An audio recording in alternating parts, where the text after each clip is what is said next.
நீங்க பத்திரமா பார்த்து கூட்டிட்டு போயிட்டு வாங்க. மேடத்தை பத்திரமா கூட்டிட்டு போயிட்டு வர்றது என்னுடைய பொறுப்பு சார். ஏங்க எனக்கு எதுவுமே ஆகாது, நான் நல்லபடியா போயிட்டு வரேன். வாங்க மேடம். வரேன் அத்தை, வரேன் அஞ்சலி.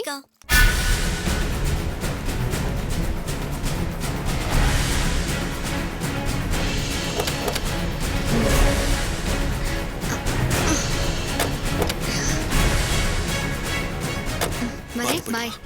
பத்திரம். ஓகே சார், நான் பார்த்துக்கிறேன் சார்.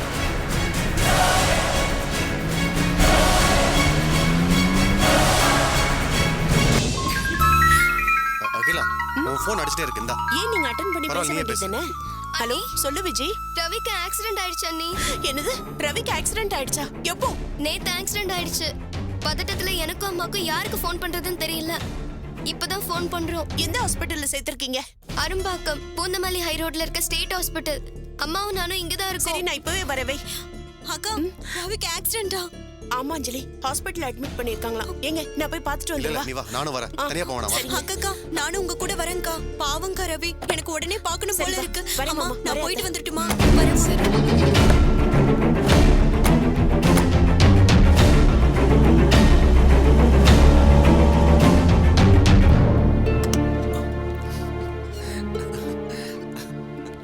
எதுக்குப்பா இப்ப டீ எல்லாம்? உங்களை கேண்டீனுக்கு சாப்பிட கூப்பிட்டாலும் வர மாட்டேங்கிறீங்க. அதான் உங்க எல்லாருக்கும் சேர்த்து நானே வாங்கிட்டு அண்ணா, வந்துட்டேன். எதுக்குண்ணா நீங்க இதெல்லாம் செஞ்சுக்கிட்டு? அண்ணனை கரெக்டான நேரத்துக்கு ஹாஸ்பிடல் கொண்டு வந்ததே பெரிய விஷயம். எங்களால உங்களுக்கு தான் சிரமம். அம்மா, இந்த நேரத்துல உங்க கூட இருக்கிறதாமா முக்கியம். ப்ரோ, அம்மாவுக்கு தங்கச்சிக்கு எடுத்து சொல்லுங்க. பாவம்மா, நமக்காக கஷ்டப்பட்டு ஹெல்ப் பண்றாரு. அதை வேண்டான்னு சொல்லக்கூடாது. வாங்கிக்கோங்கம்மா. இந்தாங்க, டீ சாப்பிடுங்க. குடிங்கம்மா. இதுகளுக்கெல்லாம் டீ வாங்கி கொடுக்க வேண்டிய நிலைமை வந்துருச்சு. இந்தாங்க, டாக்டர் வரதுக்குள்ள இந்த பிரிஸ்கிரிப்ஷன்ல இருக்கிறது வாங்கிட்டு வாங்க. சரி. அம்மா, குடும்பம் நான் போய் வாங்கிட்டு வரேன். இல்ல பரவாயில்ல, நான் போய் இந்த வாங்கிட்டு வரேன். பணத்தை தூக்கிட்டு ஓடி போயிட மாட்டேமா. குடும்பம் நான் வாங்கிட்டு வரேன். அதுக்கு இல்ல. பரவாயில்ல, குடுமா குடு. சரி. எங்க இந்த இழிச்ச வச்சு இன்னும் காணுமே? உடனே வந்துருவேன்னு சொன்னா இன்னும் வர காணோம். இவளுக்காக ஓவர சீனை போட்டு எடுபடி எல்லாம் செய்ய வேண்டியதா இருக்கு.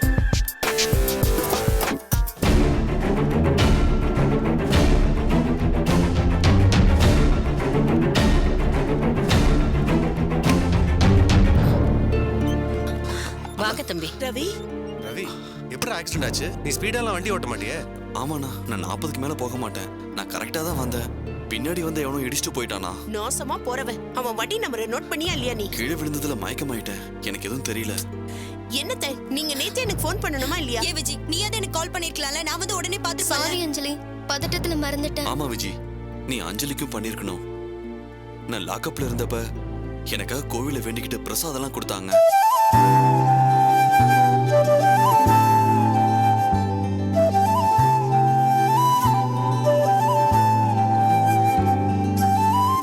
உன்னை யார் ரவி ஹாஸ்பிடல்ல கொண்டு வந்து அட்மிட் பண்ணது? யாரோ முன்ன பின்ன தெரியாத ஒருத்தர் கொண்டு வந்து அட்மிட் பண்ணிருக்காரு. பரவாயில்லையே, இந்த காலத்துல இந்த மாதிரி பசங்களும் இருக்காங்களா? ஆமாண்ணா, என்ன ஹாஸ்பிடல்ல கொண்டு வந்து சேர்த்தது என் ஏஜ்ல ஒரு பையன் தான். அட்மிட் பண்ணது மட்டும் இல்லாம அண்ணனுக்கு பணத்தையும் கட்டிட்டு எங்களுக்கும் ஃபோன் பண்ணி சொல்லிட்டாரு. ஓ, அது மட்டும் இல்லம்மா, காப்பாத்துனது மட்டும் இல்லாம அந்த பையன் இப்ப வரைக்கும் கூட இருந்து உதவி செய்யறாரு. ஆச்சரியமா இருக்கே. யாருமா அது?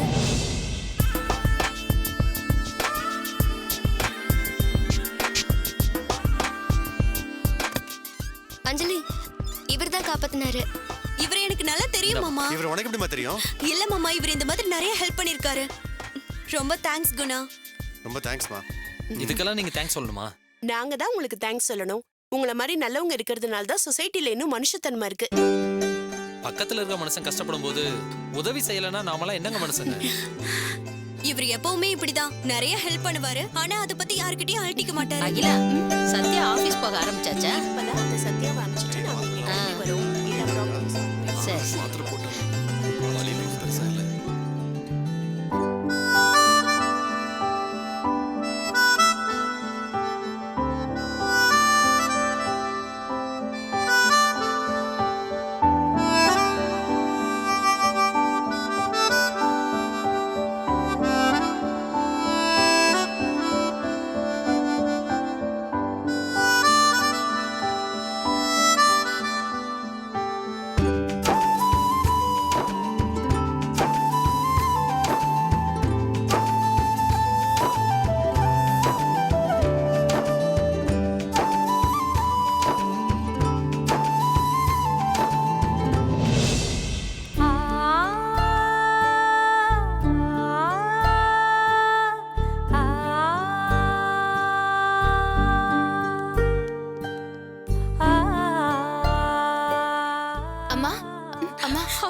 இப்ப எப்படிமா இருக்காங்க?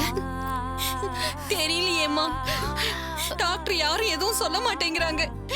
நைட் 1 மணி வாக்குல ரோமுக்குள்ள போயிட்டு வந்துட்டு இருந்தாங்க. என்னன்னு தெரியல. எங்களை பார்க்கவும் விட மாட்டேங்கிறாங்க, ஒன்னும் சொல்லவும் மாட்டேங்கிறாங்க. நைட்டு பூரா ஒரு பொட்டு தூங்கலம்மா. அவங்கள காப்பாத்திட்டோன்னு இப்ப சொல்லுவாங்க அப்ப சொல்லுவாங்கன்னு காத்துக்கிட்டே இருந்தோம். சரி அவங்களுக்கு ஒண்ணும் ஆகாது. நீங்க உட்காருங்க, காஃபி சாப்பிடுங்க. தாங்கண்ணா. அம்மா உட்காருங்கம்மா. உட்காருங்க. உட்காருங்க உட்காருங்க உட்காருங்க. காஃபி சாப்பிடுங்க.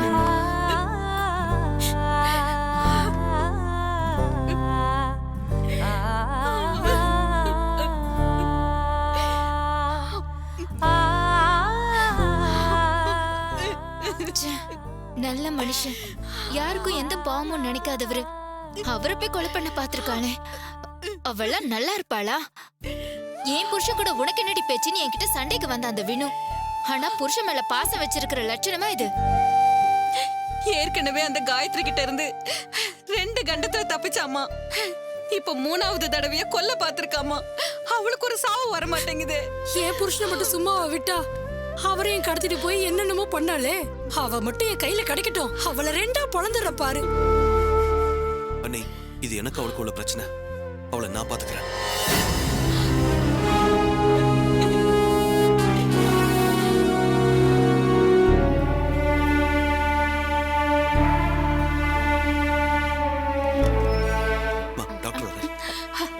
டாக்டர், என் தம்பியை காப்பாத்திடுவீங்கல்ல?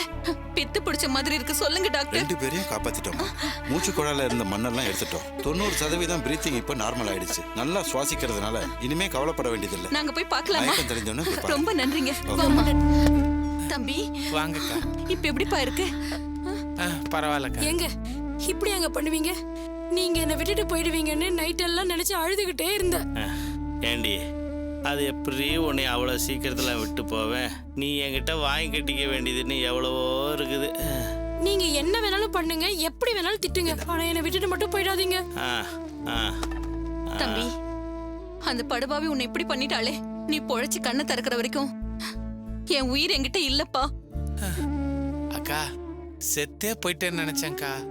மண்ணுக்குள்ள மூச்சு விட முடியாம மூக்குக்குள்ள மண்ணெல்லாம் போய் ஃபுல்லா அடைச்சிருச்சுக்கா. நான் செத்து தான் போயிட்டேன்னு நினைச்சேன்க்கா. நான் பொழைச்சதை என்னாலேயே நம்ப முடியலக்கா. பிரகாஷ், எங்களை யாருப்பா காப்பாத்துனது? அண்ணன் தான் உங்களை காப்பாத்திருக்காரு. அவர் தான் இங்க கொண்டு வந்து உங்களை அட்மிட் பண்ணிருக்காரு.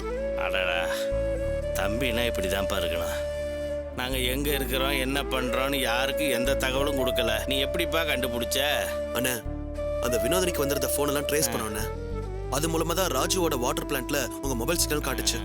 அதை வச்சுதான் நாங்க அங்க வந்தோம். பிரகாஷ், நீ மட்டும் சரியான நேரத்துல எங்களை காப்பாத்தலன்னா எங்க பாடியை கூட கண்டுபிடிச்சிருக்க முடியாதுப்பா. அங்க எப்படி நீங்க போனீங்க? அந்த நாசமா போறவ கையில நீங்க எப்படி சிக்கினீங்க? அவ கையில நாங்க சிக்கல, அவ தான் எங்க கையில சிக்கி இருந்தா. என்ன சொல்றீங்க? ஒண்ணுமே புரியல. ஆமாப்பா, அவளை போலீஸ் அரெஸ்ட் பண்ணிட்டு போச்சுன்னு கேள்விப்பட்டியா? நாங்க மட்டுமா? மொத்த போலீஸ் டீமும் அவளை அரெஸ்ட் பண்ணது யாருன்னு விசாரிச்சுட்டு தான் இருந்தோம். டூப்ளிகேட் போலீஸை செட் பண்ணி அவளை கடத்திட்டு வர சொன்னதே நாங்க தான்ப்பா.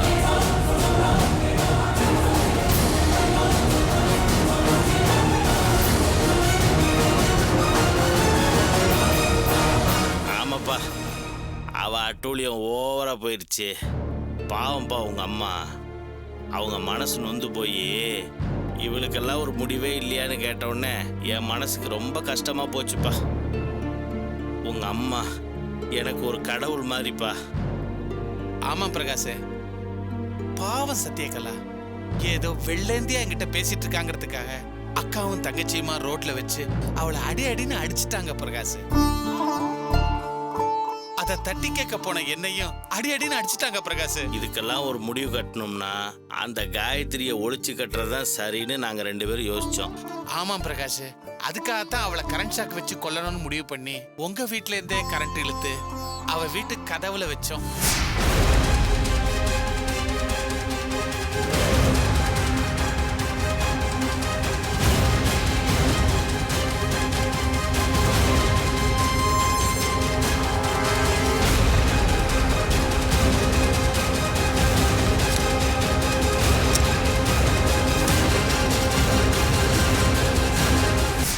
அதெல்லாம் கிரிமினல் வேலைண்ணே. முள்ளால தான் எடுக்கணும் பிரகாஷ். ஒரு கிரிமினல் வேலை செஞ்சு தான் அழிக்கணும். அந்த அட்டம்ப்ட்டு ஃபெயிலியர் ஆயிடுச்சு. அதுக்கப்புறம் கோர்ட்டு காயத்ரியை கைது பண்ண சொல்லிடுச்சுன்னு நாங்கள் கேள்விப்பட்டோம். அதுக்கப்புறம் நாங்கள் செட்டப் பண்ண ஆளுகளை வச்சு அவளை அரெஸ்ட் பண்ணி கூட்டிகிட்டு வந்தோம்.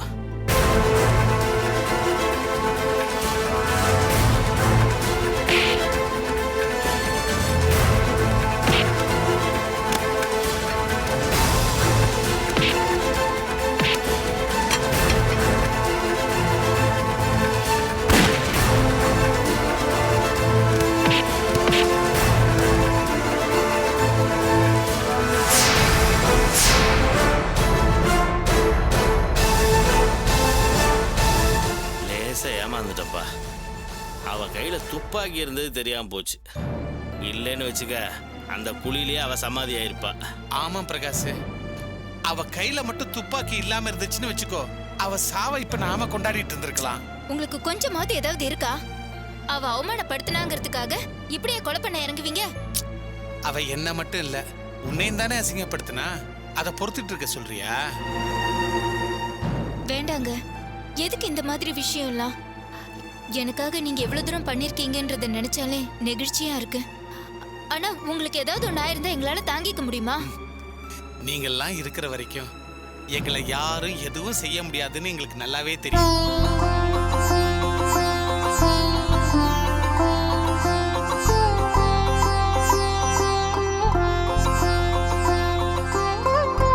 கொலை பண்றது அவளுக்கு எவ்வளவு சாதாரணமா போச்சு இல்ல? தங்கச்சி புருஷன்னு கூட பார்க்காம அவ ஜெயிக்கிறதுக்காக என்ன வேணும்னாலும் பண்ணுவாளா? அம்மா, அவளோட இறுதி கட்டம் நெருங்கி போச்சு. அது அவளுக்கே நல்லா தெரிஞ்சிருக்கு. அவ ஜெயிச்சா நாங்க நாசமா போவோம், நாங்க ஜெயிச்சா அவ அழிஞ்சு மண்ணோட மண்ணா தான் போவா. அதுல இருந்து தப்பிக்கதான் இவ்ளோ வேலை பாக்குறா. பிரகாஷ், அவ எங்கேயும் தப்பிச்சு போயிட முடியாது. நிச்சயம் அவளை நாங்க பிடிச்சிருவோம். அதுக்கான அத்தனை ஏற்பாட்டையும் நாங்க செஞ்சிட்டோம். இன்ஸ்பெக்டர் சார், நீங்க கவலைப்படாதீங்க. முடிஞ்சா அவளை என்கவுண்டர்ல போட்டு தள்ளுங்க சார். அப்பதான் சார் அவளை ஒழிக்க முடியும். போட்டு தள்ளணும்னு சொன்னதுக்கு அப்புறம் தான்ப்பா ஒரு விஷயம் ஞாபகத்துக்கு வருது. சத்யா எங்கப்பா? சத்யா மேல ராஜு பழி போட்டதால அவளுக்கு மெமோ வந்திருந்தது. மெமோக்கு பதில் சொல்லாம சத்யா வேலையில சேர்றதுக்கு ஒத்துக்கல. நானும் குமாரும் தான் ராஜு கிட்ட பேசி அவனை கன்வின்ஸ் பண்ணி அவன் கொடுத்த வாக்கு மூலம் காழ்ப்புணர்ச்சியில கொடுத்த வாக்கு மூலம் தான் சொல்லி வாபஸ் வாங்க வச்சோம். இன்னைக்குதான் சத்யா வேலையில ஜாயின் பண்ண போயிட்டு இருக்கா. ஐயோ, காரியத்தையே கெடுத்துட்டே பிரகாஷ். முதல்ல சத்யாவுக்கு போன போட்டு அவளை வீட்டுக்கு வர சொல்லுப்பா. சீக்கிரம் சொல்லுப்பா. எதுக்கு பதறீங்க? அந்த காயத்ரி நேத்தே சத்யாவை கடத்தி கொலை பண்றதுக்கு திட்டம் போட்டாப்பா. என்ன சொல்றீங்க? ஆமாப்பா, அந்த காயத்ரி தோத்து போயிட்டோன்னு பயங்கர கோபத்துல இருக்கா. ஜெயகிந்த் விலாசம் அடைய முடியல, குமாரையும் மோனியும் இழந்தாச்சு. அதனால உன்னை பழி வாங்குறதுக்கு அவ ஆடுற கடைசி ஆட்டம்னு சொன்னாப்பா.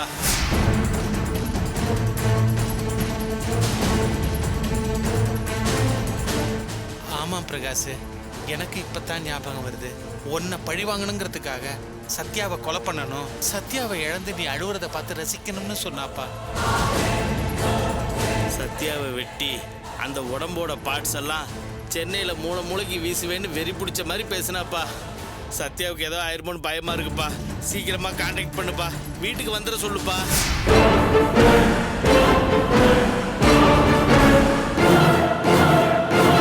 மேடம், நீங்க எவ்வளவு நல்லது பண்ணியிருக்கீங்க. அது எல்லாத்தையும் மறந்துட்டு உங்க மேலேயே பழிய போட்டு கலெக்டர் ஆபீஸ் வரைக்கும் போய் போராட்டம் பண்ணாங்களே, அவங்கெல்லாம் அவங்க முகத்தை இப்ப எங்க வச்சுக்குவாங்க? அவங்கள 4 வார்த்தை கேளுங்க மேடம். அது தப்புதானே. நான் கூட அதை நினைச்சு வருத்தப்பட்டேன். ஆனா அவங்க என்ன பண்ணுவாங்க பாவம். எனக்கு முன்னாடி இருந்த அதிகாரிகள்லாம் அவங்கள ஏமாத்திருக்காங்க. நானும் எங்க அந்த மாதிரி ஏமாத்திட்டேனுங்கிற ஆதங்கத்துல தானே அப்படி பண்ணிட்டாங்க. நிச்சயமா அதெல்லாம் நினைச்சு வருத்தப்பட்டிருப்பாங்க. எனக்கு இன்னும் மனசே ஆறலைங்க மேடம். உங்களை மாதிரி நல்லவங்க இருக்கிறதுனால தான் உலகத்துல மழை பெய்யுதுன்னு நினைக்கிறேன்.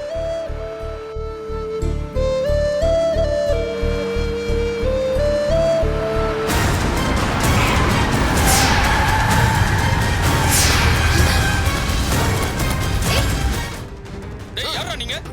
என்ன பண்ணி மறைக்கிறீங்க? யாரா நீங்க? என்ன விடுங்கடா.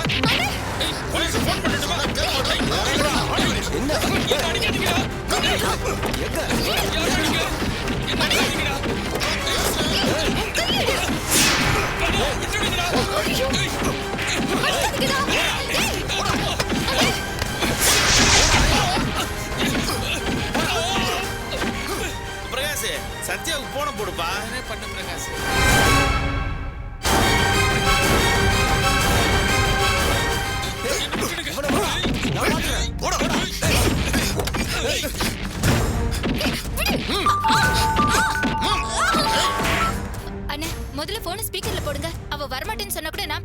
பண்ணி வர வைக்கிறேன். யாரா நீங்க? உங்களோட பாவி.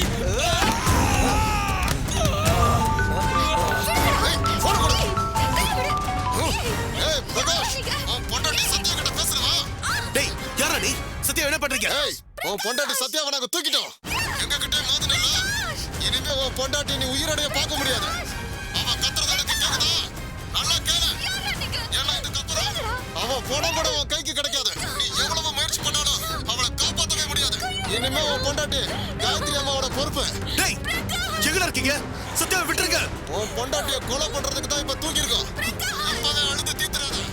அவளை கொன்னு பார்ட்ஸ் அவனுக்கு அனுப்பி வைப்போம்ல. அப்படி மொத்தமா அழுது தீத்துக்கோ. கண்ணீரை வேஸ்ட் பண்ணாத. இப்போதைக்கு உன் பொண்டாட்டி உனக்கு கிடைக்க மாட்டா. Good bye.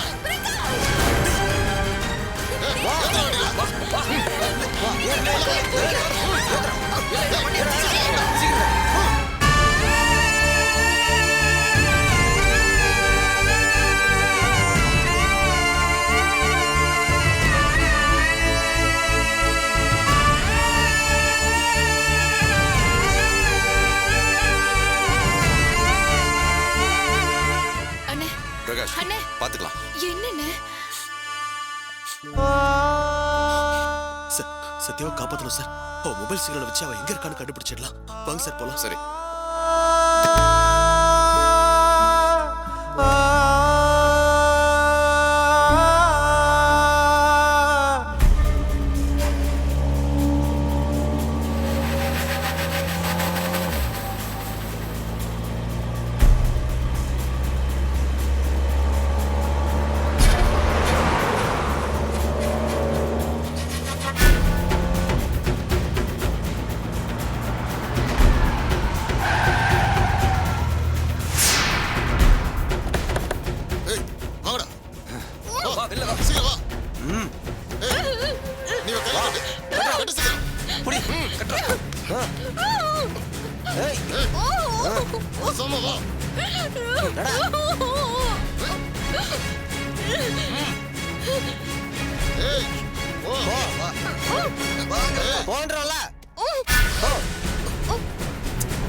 கடத்துன அதுக்கு என்ன இப்போ?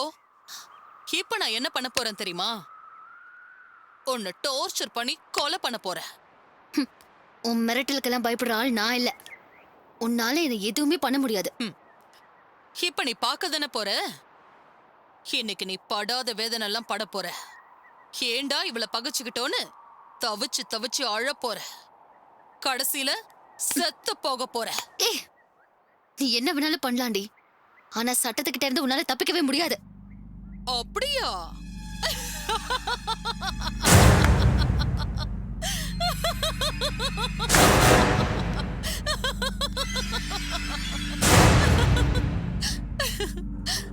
நான் எத்தனை தடவை சட்டத்துல இருந்து தப்பிச்சிருக்கேன். என்ன இந்த நிலைமையில கொண்டு வந்து நிறுத்தினது நீயும் பிரகாஷும் தான்.